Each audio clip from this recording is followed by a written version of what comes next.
الحمد لله نحمده ونستعينه ونستهديه ونستغفره ونتوب إليه ونعوذ بالله من شرور أنفسنا وسيئات أعمالنا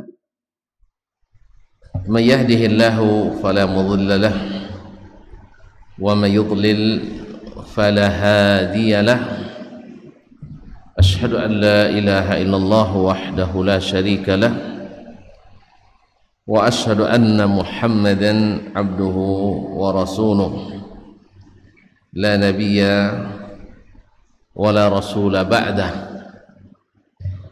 يا أيها الذين آمنوا اتقوا الله حق تقاته ولا تموتن إلا وأنتم مسلمون يا أيها الناس اتقوا ربكم الذي خلقكم من نفس واحدة وخلق منها زوجها وبث منهما رجالا كثيرا ونساء واتقوا الله الذي تساءلون به والأرحام إن الله كان عليكم رقيبا يا أيها الذين آمنوا اتقوا الله وقولوا قولا سديدا يصلح لكم أعمالكم ويغفر لكم ذنوبكم ومن يطع الله ورسوله فقد فاز فوزا عظيما أما بعد فإن أصدق الحديث كتاب الله وخير الهدي هدي محمد صلى الله عليه وسلم وشر الأمور محدثاتها وكل محدثة بدعة وكل بدعة ضلالة معاشر المسلمين معاشر المسلمات من الآباء والأمهات والإخوان والأخوات والبنين والبنات بل والفتيان والفتيات الحاضرين والحاضرات والمشاهدين والمشاهدات jemaah salat maghrib dan insyaallah isya Masjid Abdurrahman Ibn Auf radhiyallahu taala anhu Pekanbaru ataupun yang menyaksikan melalui media dimanapun berada. Alhamdulillah kembali kita bisa menyambung kaji atau mengulang-ulang kaji. Disambung bagus juga, diulang tak kalah bagus juga. Dan ya kalau bulan pekan atau bulan yang lalu listrik mati, bulan ini hujan turun, jadi ada munasabahnya harus di jamak takhir. Jadi kalau biasanya 1,5 jam, berarti sekali ini mungkin setengah jam. Nah ya, mungkin setengah jam. Jadi sound, bukan 3 jam dah. Pokoknya azan kita berhenti. Dah, habis itu sambung lagi. Nah, semoga cepat selesai dan berhenti. Atau gimana aja kalau berhenti hujan kita berhenti. Sudah berhenti tuh. Nah, kita bersyukur kepadanya karena kita masih diberikan nikmat, diberikan rahmat, sehingga kita pada malam ini bisa menikmati kebersamaan ini. Semoga sebagaimana Allah telah kumpulkan kita di sini dalam ketaatan kepadanya, mudah-mudahan Allah kumpulkan kita di surga yang penuh kenikmatan yang dianugerahkannya. Bapak dan ibu-ibu, saudara dan saudari, kaum muslimin, kaum muslimat yang dirahmati Allah Subhanahu wa taala. Salawat dan salam kepada baginda Rasulullah sallallahu alaihi wasallam. Nabi yang kita cintai, Rasul yang kita teladani, imam yang kita ikuti, yang dengannya kita bersatu, terpisah dari jalannya kita bercerai-berai. Dengannya kita kuat dengan meninggalkannya kita berantakan. Oleh sebab itu kita berharap kepada Allah, mudah-mudahan hati kita dimantapkan untuk istiqamah menegakkan sunnah-sunnahnya. Marilah banyak berselawat dan salam kepadanya, supaya banyak ampunan pula, kebaikan pula yang Allah karuniakan untuk kita, dan di akhirat mudah-mudahan beruntung mendapatkan syafaatnya. Amin. Ikhwani wa akhwati billah, bapak dan ibu, saudara-saudari yang saya muliakan, kesempatan yang tak boleh kita lewatkan. Alhamdulillah kita sudah di penghujung bulan, jangan bilang Februari baru 11-12, di pertengahan, di penghujung bulan Rajab. Tak lama lagi kita masuk ke bulan Sya'ban. Wih, sekejap lagi masuk bulan Ramadan. Allahumma ballighna Ramadan fi sihhatin wa iman wa salamatin wa aman. Semoga Allah sampaikan kita ke bulan Ramadan untuk menikmati hasil cocok tanam kita. Bulan Rajab dijadikan Allah berdekatan dengan bulan yang besar, bulan Ramadan, sebagaimana bulan-bulan haram yang 3 juga Allah jadikan diantaranya di bulan haji, sebulan sebelum bulan Zulhijjah, sebulan setelahnya. Para ulama menarik hikmah, sebab di masa jahiliyah dulu orang-orang itu suka berperang, sehingga filsafat hidupnya al-waqtu kasayf, waktu itu seperti uang. Betul, al-waqtu kasayf, waktu seperti uang, the time is money. Bukan, al-waqtu kasayf, waktu itu seperti pedang, illam taqta'u qata'ak, kalau kau tidak menggunakannya untuk memancung, kamu yang dipancung dengannya. Karena memang mereka adalah orang-orang yang senantiasa main pedang, karena selalu berperang. Kalau kita hari ini filsafat hidupnya lain lagi. The time is money, waktu itu uang. Karena memang semua kita ingin jadi beruang, tahu beruang, semua dihisap ya, kita semuanya ingin disebut beruang. Nah, ma'asyarul kiram, nah di saat itu walaupun mereka dalam kondisi perang, tetapi masih tetap menghormati bulan-bulan haram.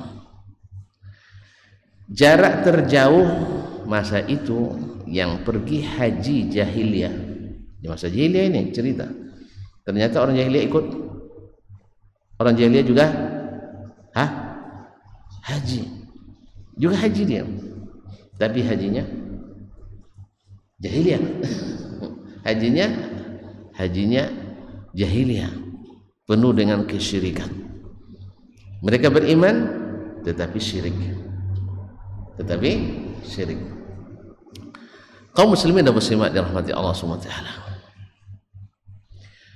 jarak terjauh sebulan, sehingga mereka ketika memulai perjalanan menuju Makkah yang jarak sebulan tadi aman di jalan, karena di bulan haram mereka menghentikan peperangan. Dan di bulan Zulhijjah, haji di bulan apa Syekh? Haji di bulan apa dilaksanakan? Tidak pernah haji, tidak mau haji, mau terus kenapa tidak pelajari? Tiba-tiba dipanggil nanti, itu tidak siap. Baik.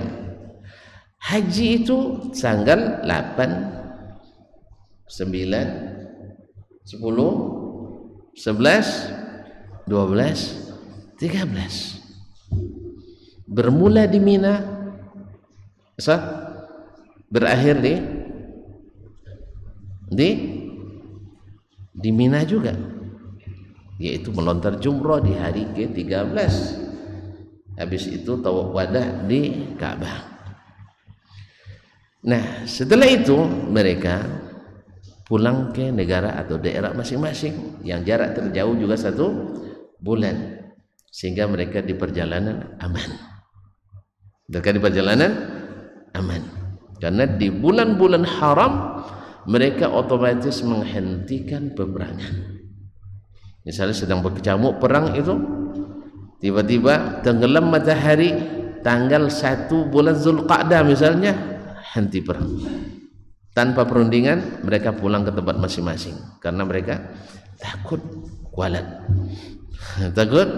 takut kualat karena melanggar aturan di bulan haram.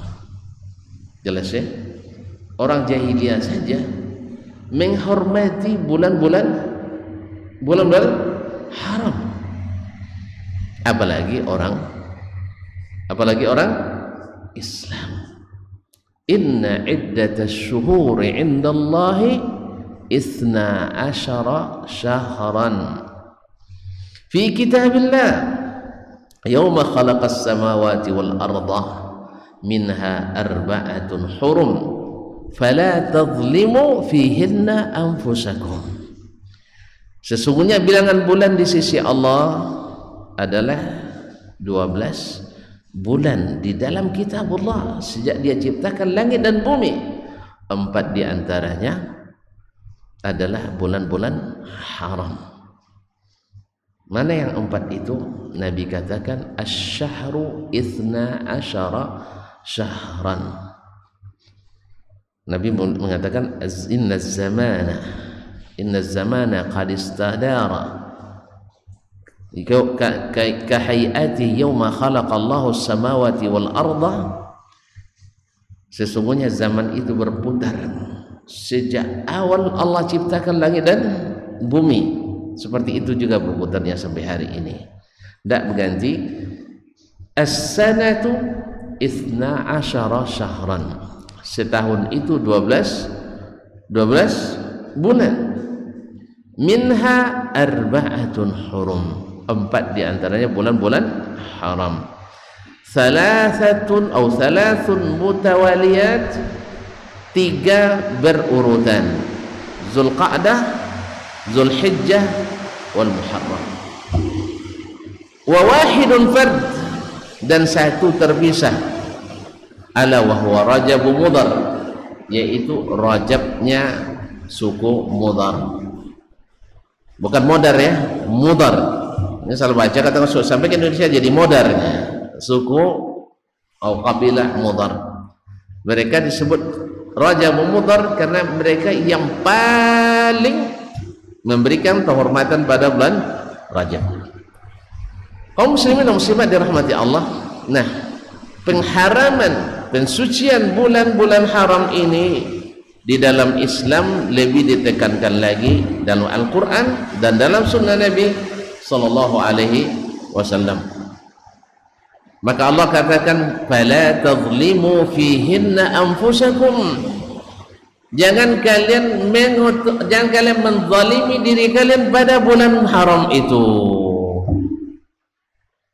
Artinya kaum muslimin dan muslimat dirahmati Allah, jangan menzalimi diri. Artinya kita diamanahkan Allah menjaga diri kita ini jangan sampai celaka, jangan sampai masuk neraka. Maka siapa yang membiarkan dirinya menjalani jalan menuju neraka dengan berbuat maksiat, maka sesungguhnya dia telah menzalimi dirinya, baik itu maksiatnya kepada Allah maupun maksiatnya kepada sesama hamba Allah. Maka bulan Rajab kaum muslimin adalah bulan kita mulai bersih.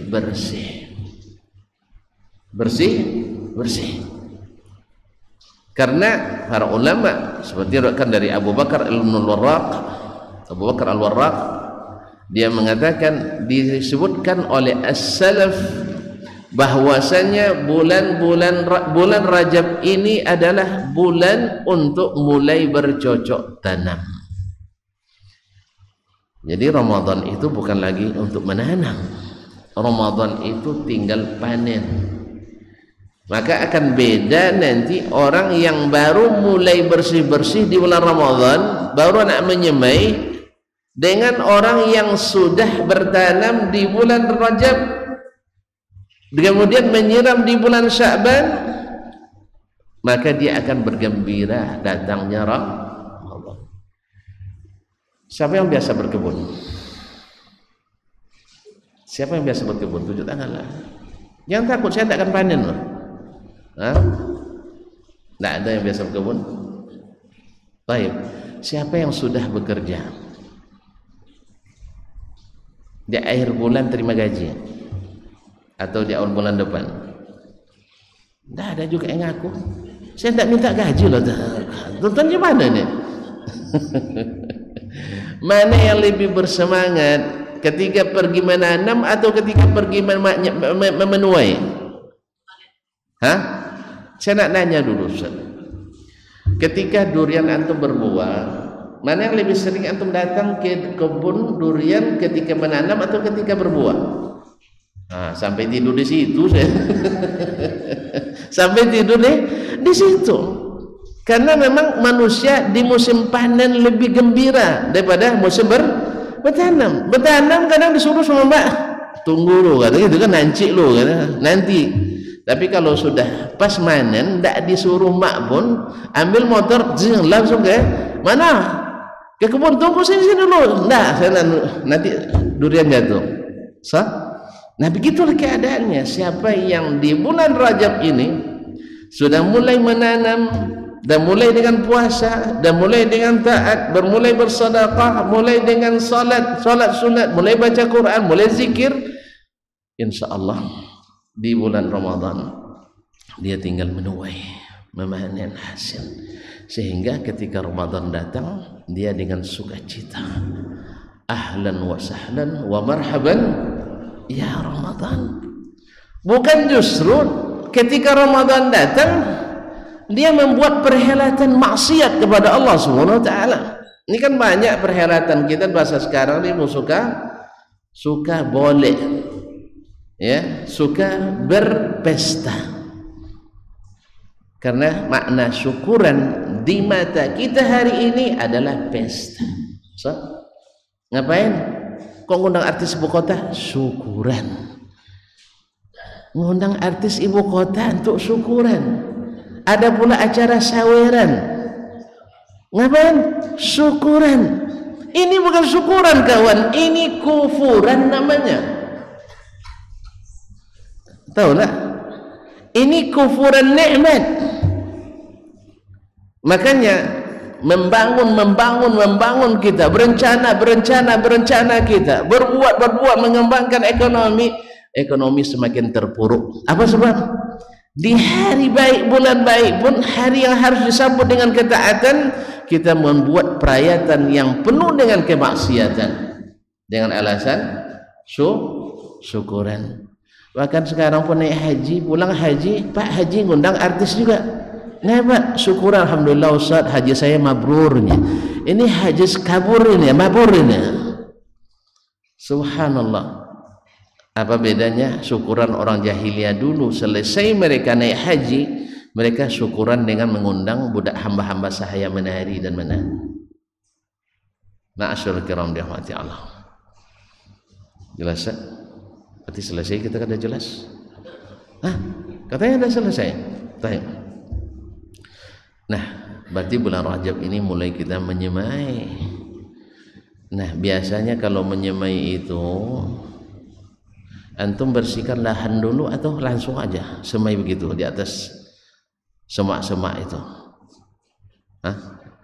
Antum nanam, jangankan nanam padi, nanam sawit aja yang begitu kuat, kalau tak ditebang dulu kayu-kayunya, sawitnya bisa tumbuh,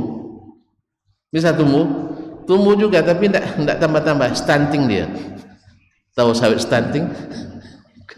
Hah? Kurang gizi. Nah, jadi harus dibersihkan. Nah, ketika kita mulai menanam ketaatan di bulan ini, maka Allah katakan fala tazlimu fihinna anfusakum, jangan kalian menzalimi dirikan pada bulan itu. Maka bulan ini seharusnya kita mulai bersih-bersih. Semakin cepat pembersihannya, semakin cepat bertanamnya, semakin cepat tumbuhnya. Maka Allah haramkan berbagai kemaksiatan yang sebenarnya di bulan yang lain itu haram. Yang sebenarnya di bulan itu di bulan lain juga haram, tetapi di bulan Rajab ini, seperti kata Abdullah bin Abbas radhiyallahu taala anhuma, kalaulah dosa dilipat gandakan di bulan haram itu, maka amal taat pun Allah lipat gandakan. Nah, Allah sebutkan dengan bahasa fala tazlimu fihinna anfusakum, jangan zalimi diri kalian, supaya berlaku general. Dan Allah katakan fala tasriqu, jangan mencuri, fala taznu, jangan menzina, fala ta'uqu, jangan durhaka pada orang tua. Nah, semua bentuk dosa jangan kalian lakukan di bulan ini, di bulan haram ini. Supaya apa? Lahan kita bersih. Nah, dosa kita itu kalau dibagi kaum muslimin terbagi dua, dosa pada Allah, dosa pada hamba-hamba Allah. Nah, dosa pada Allah yang paling berat itu adalah dosa berbuat syirik. Dosa berbuat syirik. Tentu saja pahala yang paling besar yang diberikan Allah untuk kita adalah pahala bertauhid. Makanya tuan-tuan harus selalu mengingat dan saling mengingatkan untuk belajar tauhid. Jangan terpengaruh sama syubhat dan propaganda. Orang yang suka belajar tauhid berarti calon radikal. Karena memang kaum muslimin dan muslimat, orang yang tak tahu nikmat tauhid akan cenderung menyerempet daerah-daerah larangan syirik. Orang daerah larangan syirik. Apa contohnya? Yang nyerempet ke syirik itu. Apa contohnya?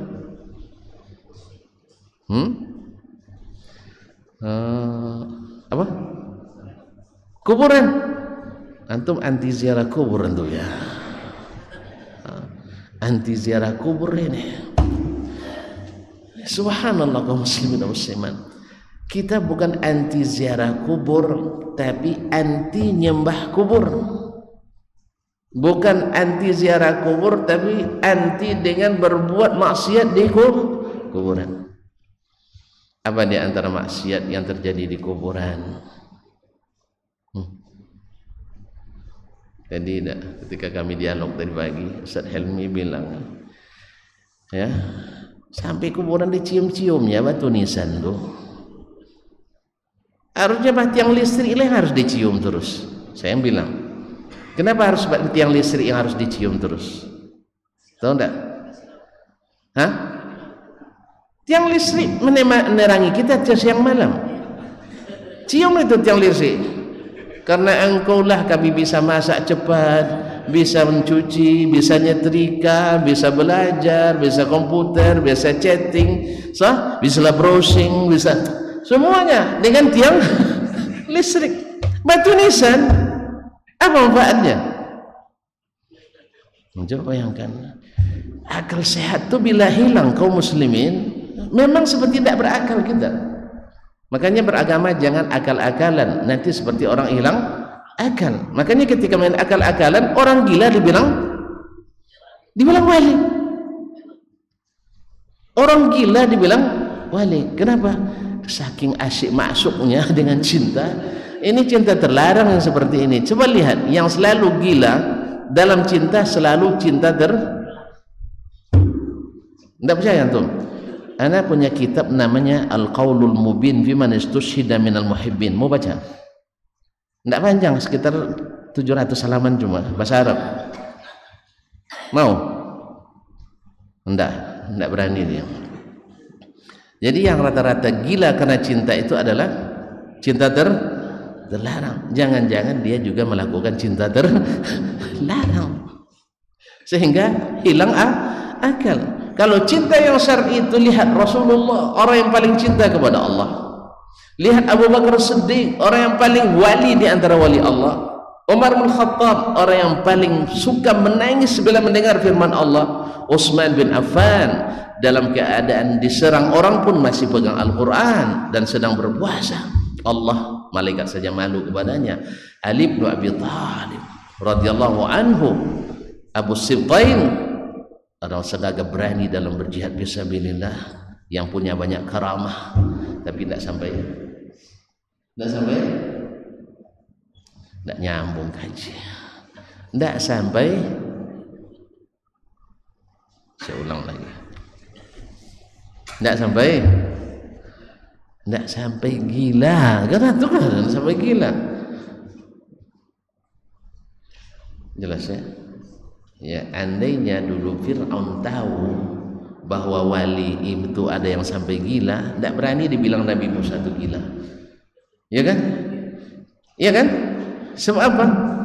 Sebab kalau dibilang Musa gila, pengikutnya bilang dia gila gara-gara jadi wali. Nah, makanya sekarang orang alhamdulillah tidak ada bilang kita gila. Apa sebab? Orang sekarang tidak berani bilang kita gila. Kenapa? Sebab kalau gila nanti jadi wali. Tentu nyambung gaji jadi wali. Jadi kaum muslimin dan muslimat dirahmati Allah. Jadi kalau antum nanti nak cium-cium juga benda-benda keramat itu, ciumlah tiang istri. Siang malam dia punya jasa, tak termungkiri jutaan orang yang dialiri energi dan cahaya. Batu nisan, awak yang mengeluarkan biaya untuk datang ke tempatnya. Di sini pergi ke pulau ini, desa ini, desa itu, ya kan? Padahal itu yang dilarang oleh Nabi Shallallahu Alaihi Wasallam, menjadikan tempat-tempat kuburan-kuburan sebagai tempat berhari raya yang dikunjungi bersama-sama. Tetapi itulah yang dilakukan oleh orang-orang yang mengatakan siapa yang belajar tauhid berarti bibit radikalisme.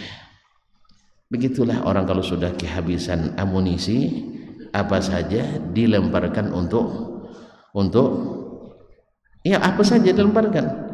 Dapat kayu lemparkan, dapat emas dia buangkan juga itu, karena amunisi sudah habis, dalilnya sudah habis. Baiklah kaum muslimin dan muslimat, oleh sebab itu maka hindari segala hal yang berbau syirik kepada Allah SWT. Apa sebab? Nanti ada hubungannya dengan bulan Sya'ban nanti. Mau tahu? Sekarang juga? Sabarlah dulu. Nah, tunggu dulu. Waktu kan masih ada. Tapi hujan dah berhenti ya. Untung kita tak berjanji tadi berhenti hujan. Nah, kaum muslimin dan muslimat dirahmati Allah. Azan masuk? Belum? Alhamdulillah. Kalau tempat lain cepat sekali rasanya, sini kok terasa lama ya? Ada apa? Saya ceramah di tempat lain masih asik aja, ada azan ustaz katanya. Di sini awak pula nanya azan dulu. Subhanallah. Baiklah kaum muslimin dan muslimat dirahmati Allah. Ini dosa kepada Allah yang terbesar, yaitu syirik. Kenapa ini harus dibuang jauh-jauh kaum muslimin? Sebab yang lain tak guna bila syirik ini ada pada kita. Nah, supaya kenal apa itu syirik, tuan-tuan harus belajar tauhid yang benar. Saya tidak menemukan tauhid yang bisa mengaplikasikan, mengakomodir seluruh dalil akli dan nakli dengan sempurna tanpa ada satupun dalil yang ditolak dan dikarantina, dirubah atau ditakwilkan maknanya kecuali dengan tauhid yang disebutkan dalam Al-Quran dan Sunnah Nabi Sallallahu Alaihi Wasallam. Walaupun banyak dari ahlul ahwa menyebutnya dengan tuduhan yang auzubillah, kalau dia menyetujui makna itu berarti dia mengafirkan orang yang meyakininya. Mereka menyebutkan dengan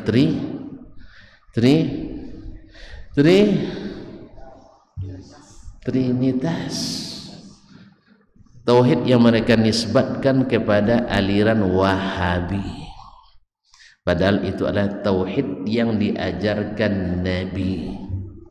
Saya ulang kembali, mereka menisbatkannya kepada tauhidnya orang Wahabi, tapi sebenarnya adalah tauhid yang diajarkan oleh sang Nabi Sallallahu Alaihi Wasallam.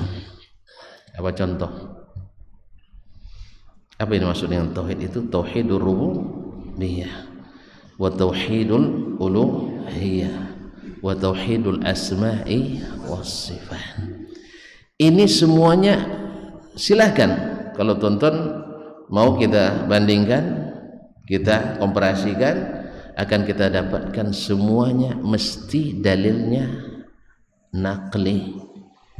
Selepas itu semuanya sesuai dengan dalil akli. Perlu dibahas sekarang? Ini panjangnya. Kita mulai saja dengan surat Al-Fatihah. Antum sering menghadiahkan Al-Fatihah tapi tidak paham makna tauhid di dalamnya. Saya tak khawatir Al-Fatihah antum kurang bermutu. Sebab yang membuat Al-Quran itu menjadi kitab termulia yang bermutu adalah kandungan tauhid yang ada di dalamnya. Karena tidak diutus para nabi dan rasul kecuali untuk tauhid, tidak ciptakan manusia dan jin kecuali untuk tauhid, tidak diutus nabi kita sallallahu alaihi wasallam kecuali untuk tauhid, tidak diturunkan Al-Quran dan kitab-kitab lain kecuali untuk tauhid. Lalu antum mengatakan jangan sering-sering belajar tauhid, karena memang orang yang suka mengerjakan hal-hal yang berlawanan dengan tauhid akan ngeri bila mendengar kita mengaji tauhid. Apa sebab? Banyak amaliyahnya nanti akan terbatalkan dan terbantahkan. Ya saya, apa contohnya? Nah, minta kuburan lagi, antum anti ziarah kubur juga itu nampaknya. Benar, dikit-dikit kubur, dikit kubur. Nah, kenapa antum anti sekali dengan hobi sekali dengan kuburan? Apa? Banyak yang melakukan. Antum nuduh orang. Kaum muslimin dan muslimat dalam hati Allah. Manusia itu selalu terfitnah oleh orang yang sudah mati. Sah? Pada umumnya ini dulu orang saleh katanya, orang saleh wafatnya inna lillahi wa inna ilaihi raji'un, orang saleh. Nah, orang saleh menurut pikiran kita mesti dekat dengan Allah Subhanahu wa taala. Makanya orang-orang dulu zaman jahiliyah itu mereka yang dijadikan patung-patung itu kan nama orang saleh semua. Al-Uzza, Al-Lata, Al-Manat, semuanya nama-nama orang saleh. Orang saleh di masanya. Lalu kenapa jadikan patungnya? Nama na'buduhum illa liyuqarribuna ilallahi zulfa. Kami tidak beribadah kepada mereka kecuali untuk mendekatkan diri pada Allah.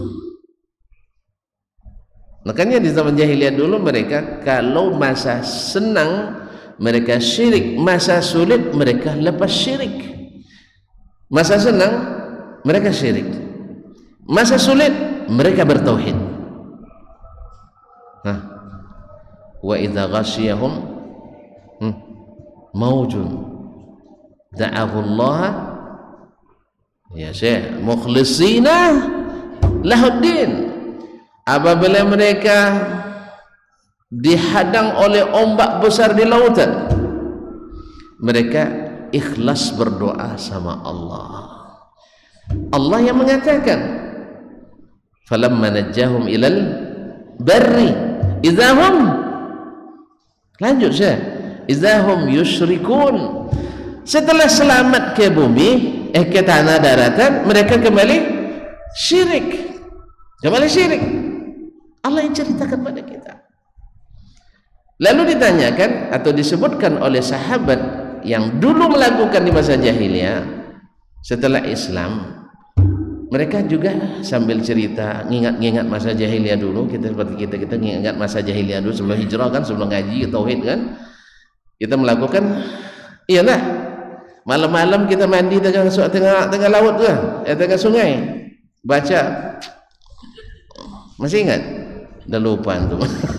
Jadi kaum muslimin muslimat dirahmati Allah, saya baca mantra-mantra, ya, yang ujungnya tidak jelas, pangkalnya tidak joleh, tengah-tengahnya tidak jelas sampai ujungnya la ilaha illallah.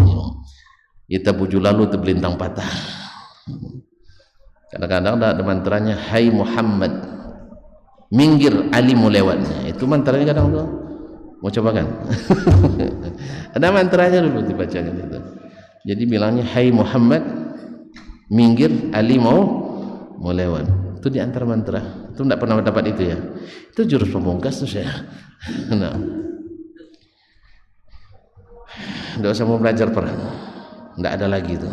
Jadi kaum muslimin dan muslimat dirahmati Allah. Sampai di mana tadi? Jangan azan dulu. Tidak, sampai di mana tadi?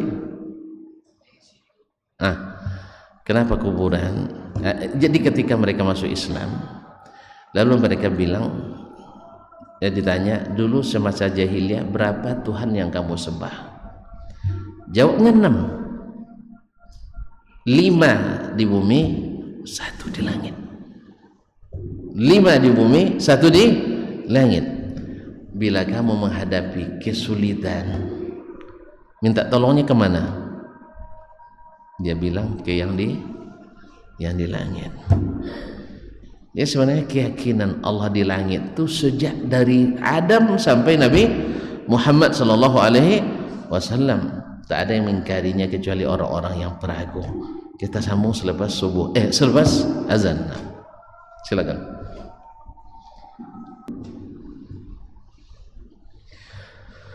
Kaum muslimin, kaum muslimat dirahmati Allah. Jadi mereka di masa sulit mereka kembali bertauhid. Artinya kembali meminta hanya kepada Allah. Bukan maknanya mereka jadi ahli tauhid secara murni, tidak. Sebab selama syirik masih mengait dalam diri kita, tauhid tak akan pernah ada. Cuman mereka, kenapa kita katakan bertauhidkan Allah? Ketika mereka berdoa di masa sulit itu kembalinya kepada Allah. Tapi kalau sudah selamat, balik kembali syirik. Ada kisah dulu orang ke Natuna, ya, ombaknya sangat tinggi, katanya sampai 6 meter waktu itu. Pada berserak semua dalam kapal tuh, kapal jelatik itu kan. Jadi ada seorang pedagang bernazar dia, ya Allah, kalau boleh selamat kami, saya akan bernazar nyembelih kambing sampai di daratan nanti. Alhamdulillah selamat pula mereka.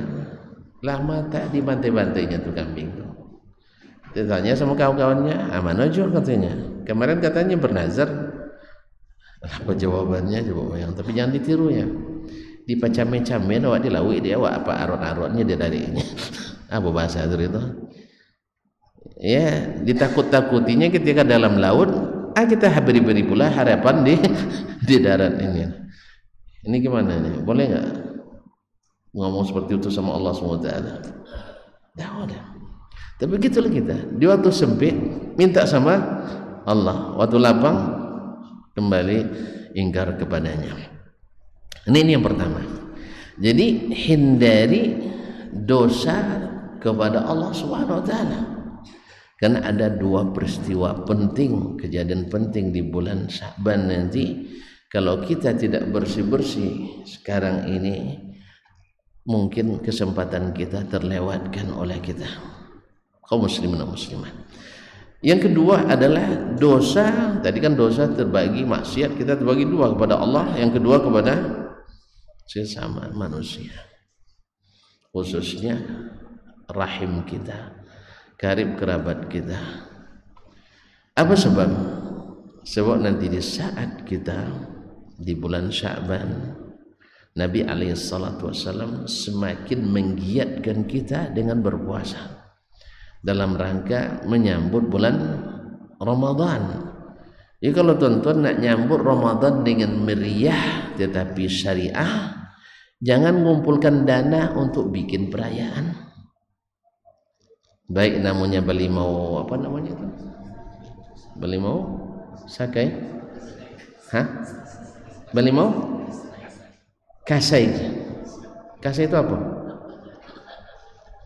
Tak tahu antum ya. Tak pernah buat. Atau bikin acara petang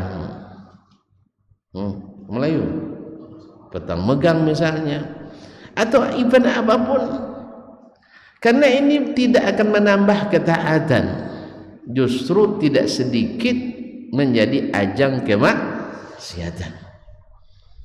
Ini cerita orang-orang di daerah yang melakukannya. Ya, warung-warung yang jual minuman keras hari itu paling laris keras minuman kerasnya. Orang-orang yang berpasangan tidak suami istri paling bebas pula pada hari itu. Kan hanyut-hanyut di sungai itu, baduo di ateban, berdua kan baduo di ateban di bawah badam. Jadi mereka berdua di atas ban. Kenapa dilarang? Karena di atas kapal hiasnya ada juga berpasang-pasangan. Ada pengantin ocu, ada pengantin uda, ada pengantin emas, ada pengantin, semuanya berpasangan. Kalau itu dilarang, ini juga harus dilarang. Karena di sana tidak dilarang, di sini juga tidak bisa dilarang. Banyak pula ketemu lapi bu dalam soma. Jadi oleh sebab itu berarti kita membuat event menyambut Ramadan sebagai ajang berbuat maksiat kepada Allah SWT, padahal Sya'ban itu adalah ajang berbuat taat. Maka bersihkan lahan di bulan Rajab ini dengan banyak menanam ibadah, membersihkan lahan dari segala maksiat dan dosa. Dan di bulan Sya'ban semakin ditingkatkan, karena menyiram itu lebih sering daripada menanam. Nanam kan tak lama kan, tapi menyiram sekali sebulan, setiap hari, kadang sampai 3 kali sehari, ya tak? Jadi malam hari-hari Sya'ban itu hari-hari kita menyiram lebih banyak, sehingga Nabi diriwayatkan oleh Ummul Mukminin Aisyah radhiyallahu anha berpuasa di bulan Sya'ban hampir semuanya. Bahkan semuanya dalam riwayat yang lain, bahkan semuanya. Ini membabi taklib, artinya hampir semuanya, lalu disebut semuanya. Apa-apanya ditanyakan Nabi SAW, karena bulan Sya'ban itu yaghfulu anhu nas, bulan yang dilalaikan oleh orang, baina Rajab wa Ramadan, antara bulan Rajab dan bulan Ramadan. Ya, Ramadan jelas bulan besar, bulan termulia, sayyidus syuhur, dan Rajab adalah jelas bulan haram yang dihormati. Tinggal Sya'ban sering dilalaikan orang. Dan di bulan Sya'ban itu amalan tahunan kita dilaporkan kepada Allah Subhanahu wa taala. Mana yang lebih besar? Amal kita kan dilaporkan setiap hari, dilaporkan setiap pekan, dan dilaporkan setiap tahun. Mana yang lebih besar, laporan tahunan atau laporan mingguan? Tahunan. Karena laporan tahunan itu biasanya naik gaji, naik pangkat. Nah, dan seluruh laporan itu tunduk kepadanya. Dan Nabi katakan, wa uhibbu an turfa'a a'mali wa ana sha'im. Saya ingin laporan amal saya diangkat, saya dalam keadaan berpuasa. Nah, siapa yang belum memulai di Rajab ini, tentu Sya'ban akan berat lagi. Siapa yang tidak mulai juga di Sya'ban, Ramadan lebih berat lagi. Sama dengan salat juga, siapa yang memulai dengan salat sunat sebelumnya, wajibnya terasa ringan. Tapi kalau yang salat wajibnya saja kejar-kejaran, pasti salat wajib aja terasa berat. Makanya yang paling laris itu adalah imam yang cepat bacaannya, pendek salatnya. Itu paling disukai orang. Apa sebab? Mana salat tarawih? Abina aja lah katanya. Kenapa? Abina itu 1/4 halaman dah ruku orang katanya. Kalau masjid lain dah 4 halaman belum ruku. Akhirnya Abina jadi favorit. Akhirnya itu masalah. Apa sebab? Rukunya cepat. 8:30 sudah selesai. Tambah lagi tidak ada santapan rohani katanya. Yang ada santapan jasmani. Jadi bukanya ada nasi bungkus, tapi pas santapan rohani malam nggak ada, hanya sekali saya sepekan saja. Akhirnya jadi pilihan bagus juga sebenarnya, kita jadi pilihan. Kaum muslimin dan muslimat dirahmati Allah SWT. Nah, itu yang pertama, yaitu peristiwa besar. Jangan sampai terlewatkan amalan kita dilaporkan dalam laporan tahunan di bulan Sya'ban. Maka bersihkan catatan kita. Kalau biasa berdosa sebelum ini, ikrarkan bertobat sejak saat ini. Kalau dosa kepada Allah, kepadanya kita mohon ampunan. Dosa kepada manusia, memutuskan silaturahim, mengadu domba, menggibah, hasad, dengki dan sebagainya, maka kita meminta maaf kepadanya. Minta maaf kan tidak perlu acara-acara pula syukuran, tidak, cukup dia telepon assalamualaikum, karena yang pertama memulai salam itulah yang terbaik. Nah, dengan demikian ketika di tengah malam Sya'ban atau di malam pertengahan Sya'ban, dalam hadis yang dihasankan oleh sebagian ulama bahwa Allah ittala Allahu 'alal khalqihi, Allah memperhatikan seluruh hamba-hambanya. Faghfarallahu li jami'il khalq, lalu Allah memberikan ampunan kepada seluruh hamba illa li rajulain, kecuali 2 orang. Maksudnya 2 jenis orang. Yang pertama musyrik, illa li musyrik, kecuali orang yang berbuat syirik, tak akan diampuni, tak dapat ampunan. Makanya musyrik, syirik itu adalah harus target utama yang harus kita hilangkan dari sekarang. Oleh sebab itu, maka cara terbaik adalah dengan belajar tauhid. Jangan justru membuat orang fobi dengan belajar tauhid. Sebab kalau belajar tauhid nanti banyak mengkafirkan orang katanya. Ya, sih mengkafirkan orang bukan kita, bukan urusan kita. Allah. Kalau Allah kafirkan, ya gimana antum nak menyelamatkannya? Siapa yang menyembah selain Allah, kafir atau tidak? Iya kafir. Maka jangan sembah selain Allah. Siapa yang meminta kepada selain Allah, kafir atau tidak? Iya kafir. Jangan meminta kepada selain Allah, kan selesai. Gitu aja kok repot. Insya jelas. Jadi antum jangan suka ngafirkan orang, sikit-sikit kafirkan orang, sikit kafirkan orang. Itu bukan urusan kita. Cuman kita menyampaikan pesan-pesan ilahi. Yang melakukan ini kata Allah dan Nabi SAW adalah keluar dari agama ini. Nah, kalau dengar Allah yang bilang, Nabi yang bilang, jangan kerjakan. Kalau kita memang tidak mau masuk dalam ruang tersebut.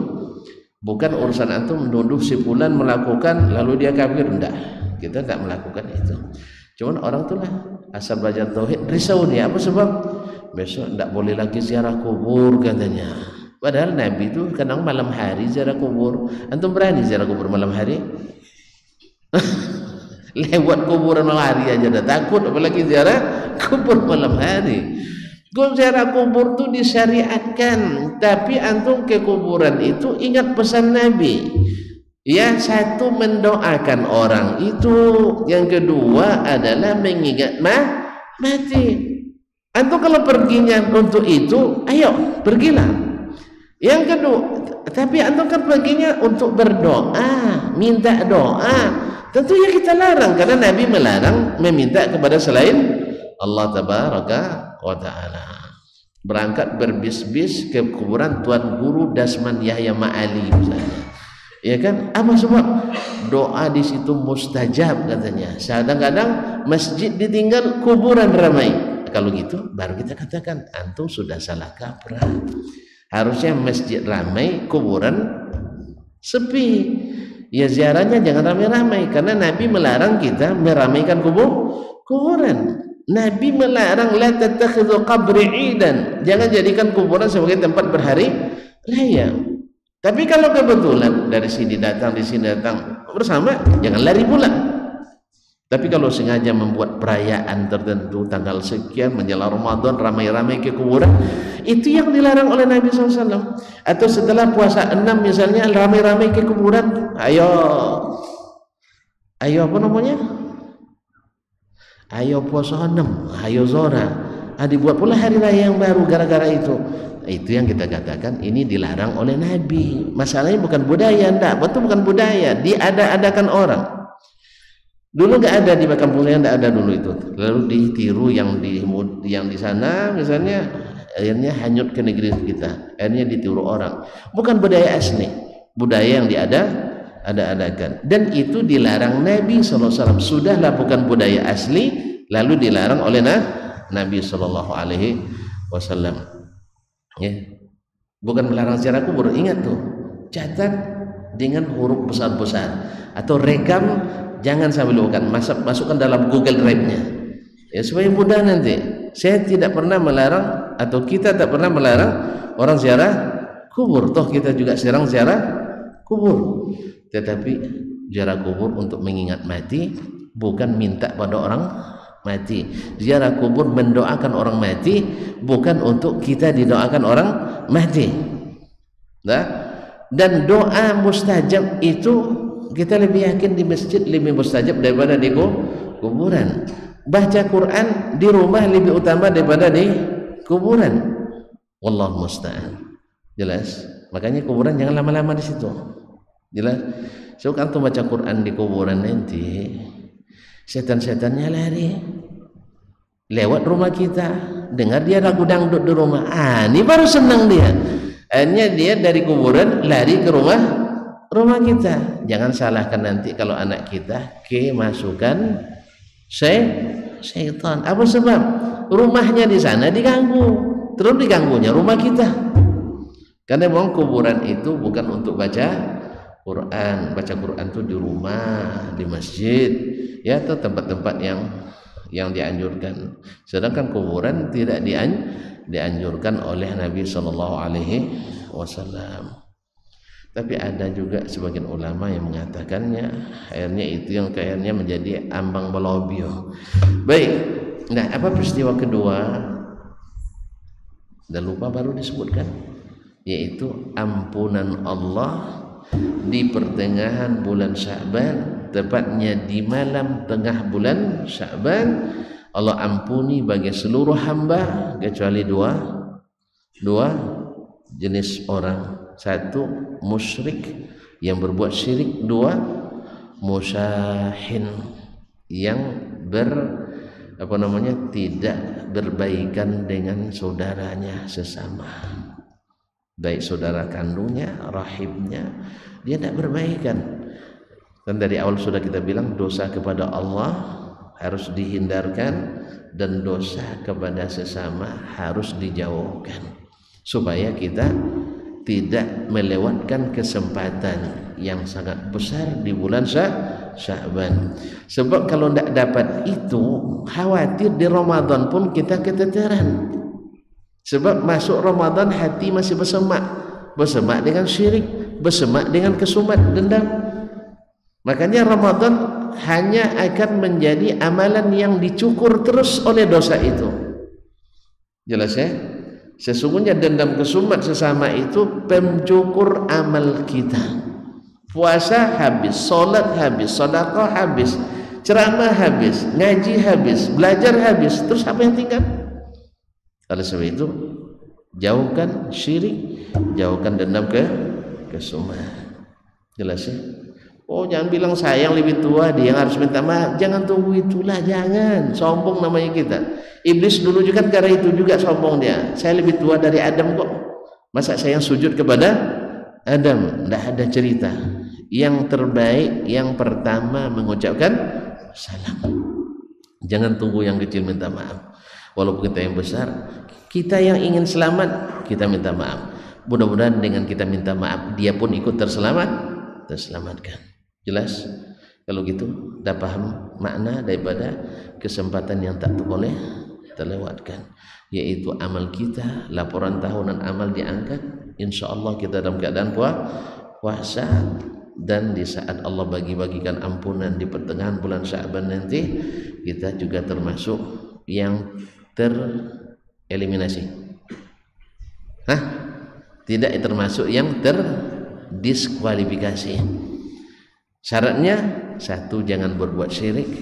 Oleh sebab itu senantiasa duduk di majelis akidah dan tauhid. Jangan dengarkan walaupun datangnya dari luar negeri, sebab itu merusak.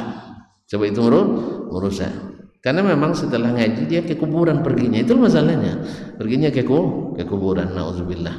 Yang kedua, jangan berburuk dengan sesama.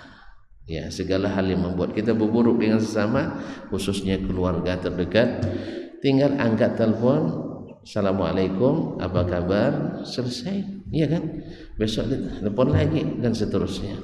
Kalau dulu kan harus, kalau dia sekarang di Malaysia harus pula nyebrang kan, ngilek pula ke situ jadi pendatang haram kan, bebas risiko. Nah, sekarang tinggal minta nomornya.